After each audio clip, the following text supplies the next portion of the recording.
Hello dear students, Praveen Purvarth, first paper, fifth question, third question 15 mark, ரெண்டு கொடுத்து ஒன்று கேட்குறாங்க. அதில் வந்து நம்ம ஒரு இம்பார்ட்டண்ட் பார்க்கலாமா? தக்ஷின் கி கங்கா கோதாவரி, அதாவது நார்த்தில் ஒரு கோதாவரி பாயுது, ஒரு கங்கை பாயுது.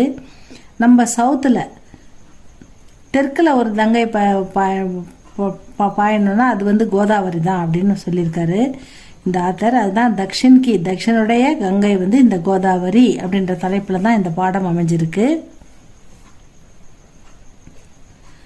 லேக்கக் பரிச்சை. தக்ஷின் கி கங்கா கோதாவரி, தெற்கின் கங்கை நதி இந்த கோதாவரி அப்படின்ற பேரில். நாமக் லேக்கு கே லேக்கக்குக, இந்த எழுத்தினுடைய இந்த கட்டுரையின் ஆசிரியர் காக்கா சாஹப் காலேல்கர்.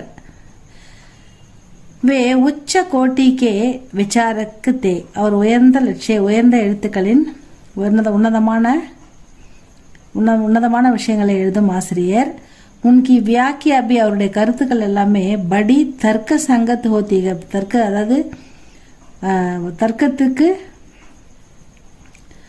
தர்க்கம் செய்யக்கூடிய வகையில் இருக்கும். தர்க்கத்துக்கு பல பேர் வந்து அதை பற்றி ஆர்கியூ பண்ணுவாங்க, அதை பற்றி கொஸ்டின் கேட்பாங்க. அந்த மாதிரி இருக்கும் அவருடைய எண்ணங்கள், அவருடைய விளக்கம், அவருடைய கருத்துக்கள் வந்து பல பேர் வந்து தர்க்கம் பண்ணுற நிலைமையில் இருக்கும்.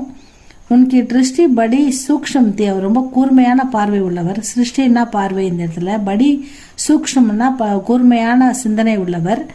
வே கை பாஷாயே ஜான்தே ஹுயே, அவருக்கு பல பாஷைகள் தெரிந்தாலும் ஜான்தே ஹுயே பி பிராயக, இருந்தாலும் அவர் ஹிந்தி அவர் குஜராத்தி மேஹி லிக்தே தே, இந்தியிலும் குஜராத்தியிலும் மட்டுமே எழுதினார் அப்படின்னு சொல்லியிருக்காங்க.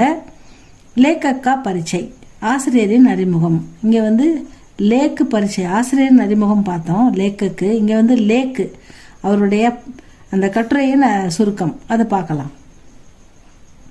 காக்கா சாஹப் காலேல்கர் द्वारा लिखित दक्षिण की गंगा गोदावरी यात्रा विवरण है, அதாவது கங்கையிலேருந்து அவர் வந்து கோதாவரி, அதாவது வடக்கில் அங்கே கங்கையிலேருந்து இங்கே தெற்கில் இருக்கிற கங்கை நதி மாதிரி இருக்கிற கோதாவரி வரைக்கும் அவர் பயணம் செய்த ஒரு பயண கட்டுரை, அந்த யாத்திராவுடைய விவரணம் வந்து எழுதியிருக்காரு.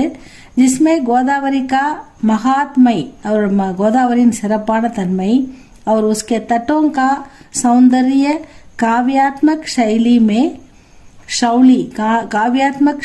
में चित्रित है, அதாவது இந்த கங்கை நதியை வந்து